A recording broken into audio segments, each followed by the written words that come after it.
déclaré de faux résultats, donnant, je cite, élu Bongo Ali avec 49,80% des voix contre 48,23% des voix pour M. Jean-Pierre. Après la proclamation de la dite proclamation de ces résultats officiels, électoraux provisoires et imaginaires, donnant de justesse la victoire à Ali Bongo Ondimba, notre pays, le Gabon, est rentré dans une violence, une crise politique.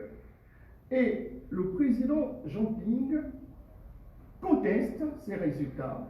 Le peuple souverain s'est alors opposé aux forces de l'ordre à Libreville. Ce peuple souverain, convaincu avoir voté massivement M. Jean Ping, est descendu par milliers dans les rues à l'annonce des résultats par Pacom Moubélé. Des actes de violence des forces de sécurité perpétrés contre les civils sans défense sont signalés devant le siège de la CENAF. Les forces de l'ordre utilisent de manière disproportionnée des gaz lacrymogènes et des grenades lacrymogènes. Plusieurs blessés graves sont constatés. De nombreux incendies sont notés, dont un à l'Assemblée nationale. Plusieurs sources concordantes annoncent que la garde présidentielle a reçu l'ordre de tirer sur les populations civiles au même lieu. Toujours dans cet aperçu historique, il faut préciser que dans la province du Haut-Ogooué, située au sud, pour nos amis du Canadien, située au sud-est du Gabon, région adoptive du candidat Ali Bongo Ondimba, les résultats officiels donnent un taux de participation de 99,93% et 95 des voix au dictateur Ali Bongo Ondimba, faisant ainsi basculer frauduleusement l'élection en son avantage. La France, cette France, le principal partenaire de notre pays, le Gabon, est préoccupé et malgré cette tournure des événements en faveur du dictateur Ali Bongo Ondimba, ces derniers avaient osé parler d'une élection exemplaire. Le ministre des Affaires étrangères de France avait estimé que les conditions de l'annonce des résultats, je cite, sont une source de préoccupation. Fin de citation. Et avait demandé la publication des résultats bureau de vote par bureau de vote. Laquelle demande avait également été formulée par la mission d'observation électorale de l'Union européenne qui avait clairement pointé, je cite, des anomalies, fin de citation, survenues selon cette mission lors de la centralisation des résultats après le scrutin du premier tour. Dans la nuit du 31 août au 1er septembre 2016, une opération, il ne faut pas avoir honte, d'extermination des civils sans défense, qui se trouvait au QG du président Jean Ping, est menée par des hommes lourdement armés. Des hélicoptères bombardent vers 1h du matin le QG et cernés au sol par les troupes de la garde présidentielle, de la police et des mercenaires, etc. Plusieurs blessés et morts sont enregistrés.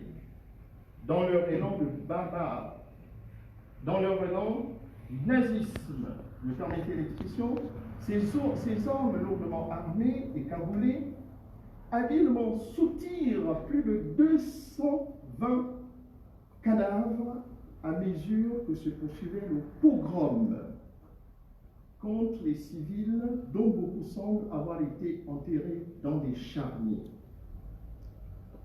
Chers compatriotes, chers amis du Gabon, une nouvelle fois, nous nous rassemblons au Canada, en France, aux États-Unis, dans le Benelux et au Gabon, et dans quelques autres pays de l'Afrique, pour nous recueillir à l'adresse de nos martyrs, comme nous le faisons nous-mêmes depuis 3 ans, pour rendre un grand hommage à nos martyrs tombés au carrefour du courage et des balles assassines des barbares venus tout droit du monde des ténèbres. C'est une page d'histoire de chacun d'entre nous qui revient ce jour, commémoratif à la mémoire de nos martyrs, celle de nos compatriotes, celle des membres de nos familles d'il y a 3 ans, sauvagement assassinés et enterrés dans nombre de lieux inconnus. Aucune de leurs tombes n'est à ce jour pleurée sur le sol de leurs ancêtres, le Gabon, notre pays. Les parents de nos martyrs n'ont pas pu dignement honorer les dépouilles de leurs enfants. Mais les visages de nos martyrs, nous les garderons à jamais, je dis bien à jamais, dans nos mémoires. Nous avons encore ces visages de nos compatriotes au menu qui se rassemblaient ici, là-bas, dans ce lieu que nous connaissons tous, nous les Gabonais, qu'on appelle le QG, pendant l'élection présidentielle du 27 août 2016. Sur ces visages se lisait quoi? La joie de vivre, le courage, l'espoir de voir enfin notre très cher beau pays libre et démocratique. Ces visages n'imaginaient pas subir une mort atroce. Une mort atroce.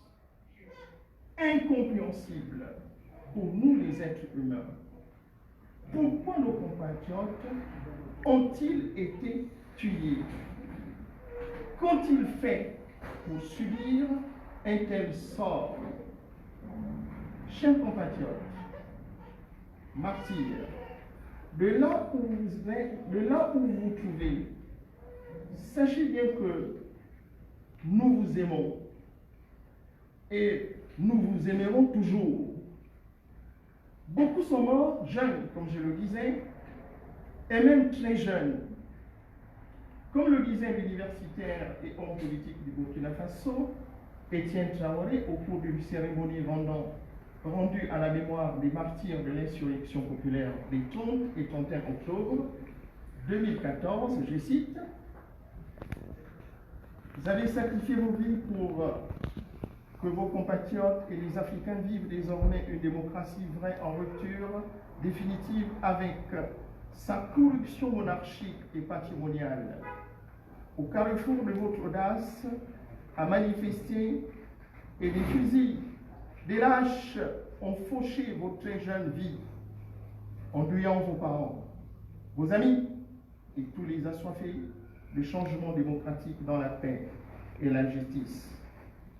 Hélas, bien que porteurs de justice et de paix, vos jeunes vies ont été fauchées par des baïonnettes, elles-mêmes actionnées par des mains diaboliques, et ces mains, nous pour qui vous avez consenti le sacrifice suprême, nous avons le devoir historique de les identifier et de les punir sans faiblesse, conformément à nos lois communes. Dès lors, aucun hommage ne sera véritablement conséquent et mémoire que du jour où vos bourreaux seront mis hors d'état de nuire. Nos chers martyrs, nous ne faisons pas ainsi des règlements de compte. Fin de citation. Comme certains esprits dans notre pays tordus peuvent le penser.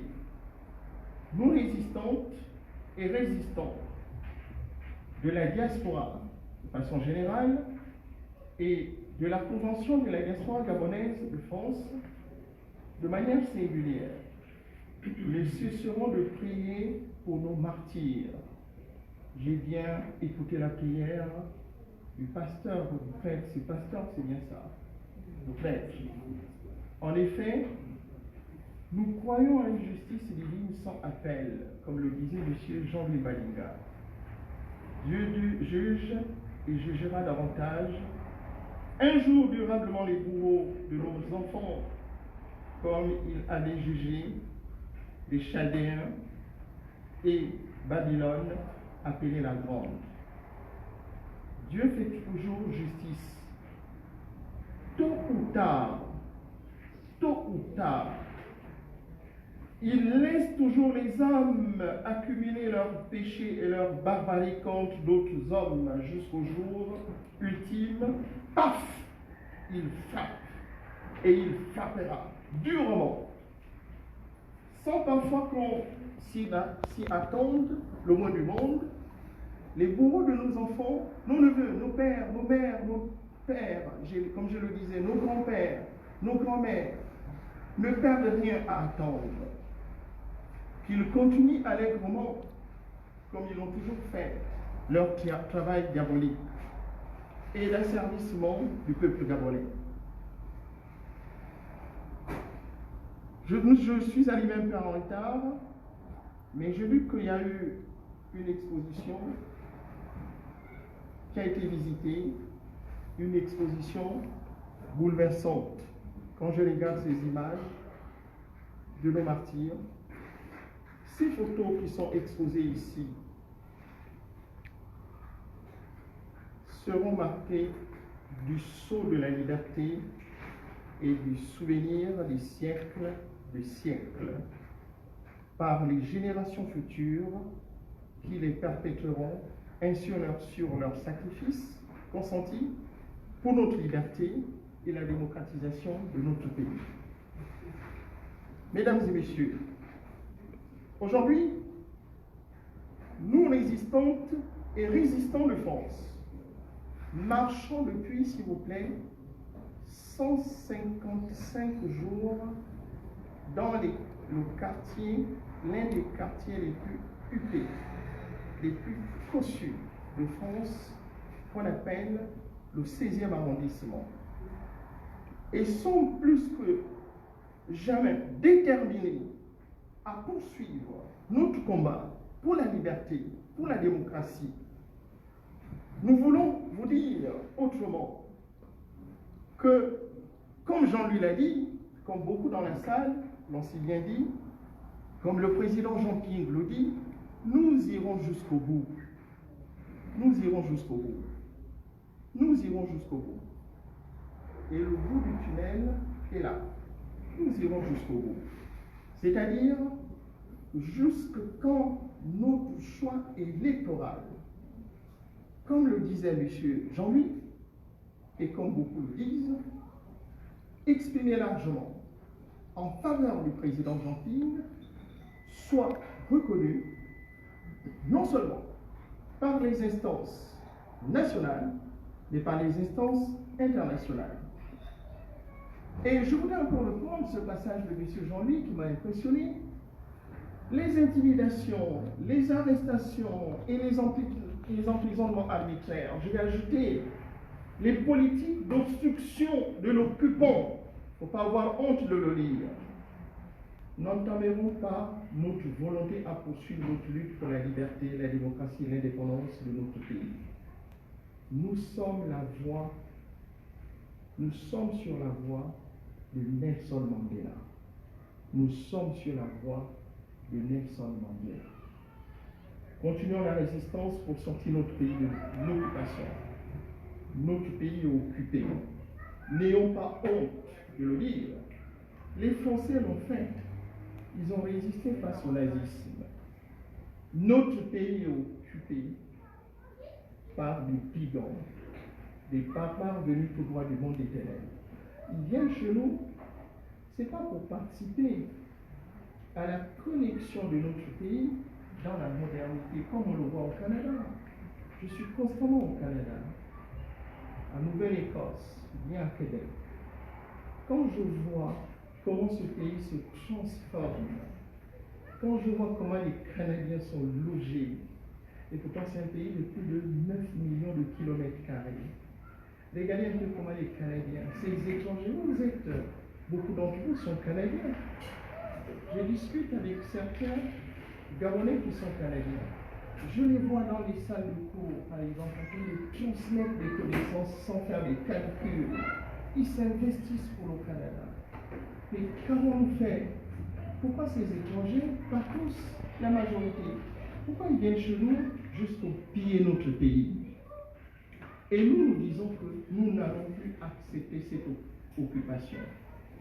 La Convention de la diaspora gabonaise invite chaque Gabonaise et Gabonais, y compris cette minorité qui soutient aveuglement le régime nazi, imposteur et criminel, Bongo PDG, à Genève, à dresser un bilan humain, économique de notre société profondément marqué par les effets de la violence d'Ali Bongo depuis 2009. Moi, je suis né sous le régime PDG, en 69. Il y a eu... J'étais porte-parole des étudiants à l'UOB, avec l'autiste monté célèbre Billy Binzi, syndicat des étudiants. Je n'ai jamais vu une telle violence dans notre pays. Je ne sais pas, peut-être il y a quelqu'un qui vient de me dire que le président Bongo, je n'ai jamais vu le président Bongo envoyer des militaires aller massacrer ses compatriotes. Je n'ai jamais vu ça. Peut-être vous allez me dire au contraire. Demandons également aux instances internationales, comme la communauté, donc l'Organisation des Nations Unies, l'Union africaine, l'Union européenne, la Cour pénale internationale, que ces instances n'abandonnent pas le Gabon. Qu'elles jouent pleinement leur rôle. Ne faisons pas semblant de l'ignorer. Ali Bongo Ondimba et son régime imposteur sont des criminels. Ce sont des barbares venus tout droit du monde des ténèbres. Ce qui s'est passé au Gabon, je vous assure que je vous apprends rien, que si c'était au Canada, si c'était là à côté aux États-Unis, si c'était en France, ces gens aujourd'hui, ils seraient ouf. Mais chez nous, les criminels, on les voit circuler. Peut-être pas dans votre pays, puisque j'affirme qu'il y a beaucoup qui ne peuvent plus venir ici. Ils ont interdiction. Mais ils circulent, ils vont en France, ils vont aux États-Unis, ils circulent un peu partout. Les auteurs du bombardement du QG du président Jean Ping, si c'était donc dans ces pays, comme l'Allemagne, que je n'ai pas cité aussi, ils seraient emprisonnés. Ce bombardement a coûté à notre cher pays, tant par l'importance du nombre des disparus que par des blessés. La construction et l'établissement de la paix au Gabon passe par l'arrêt des violences. On ne peut pas construire un État avec la violence. Il faut arrêter cela. Il faut le dire, même à nos compatriotes qui sont du côté du pouvoir des usurpés. Ça passe aussi par le respect du choix du peuple souverain gabonais, exprimé largement en faveur de M. Jean Ping. On ne peut plus continuer comme ça. Demain, vous êtes élu président de la République. Moi, je suis battu. Et c'est vous qui avez élu le compatriote qui est là, et c'est moi qu'on vient déclarer gagnant. Est-ce que vous serez content?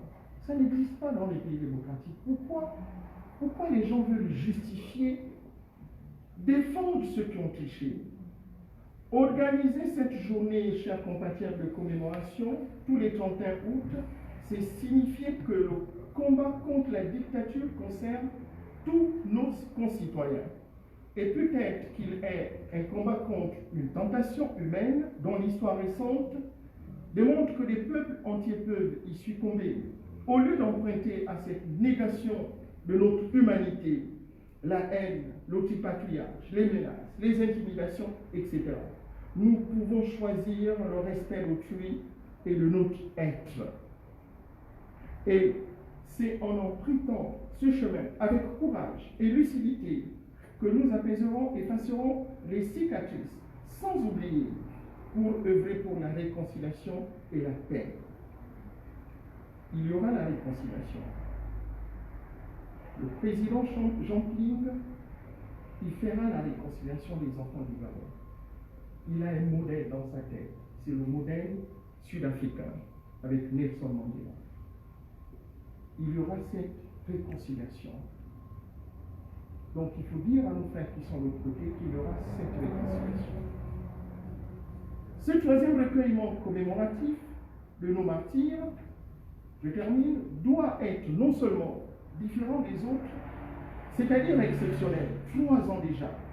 Mais il doit aussi être le dernier dans un contexte de résistance. Il doit être le dernier dans un contexte de résistance.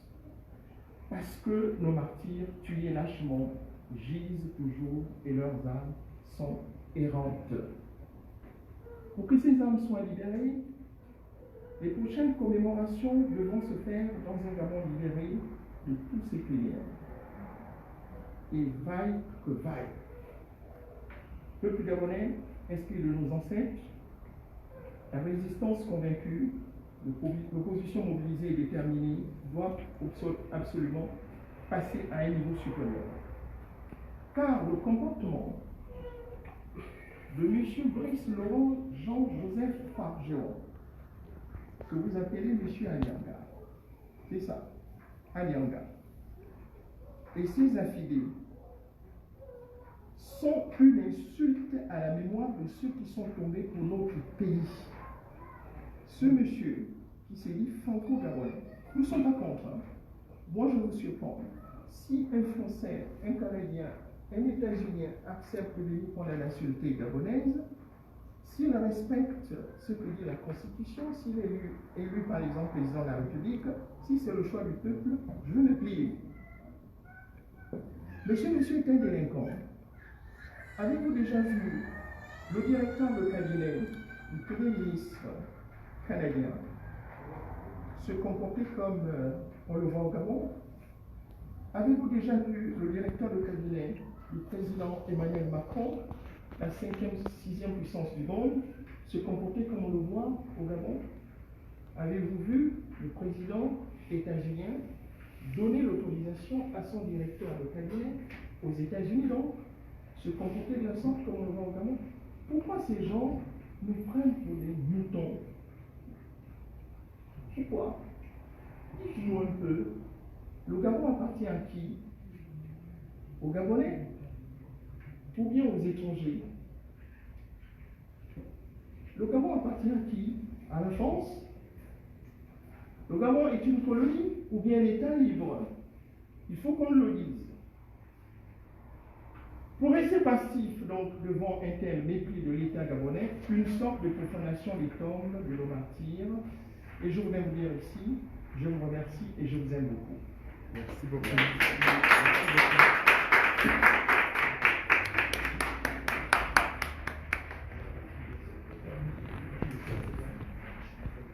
Merci Jean-Aimé Mouketou. Nous allons continuer.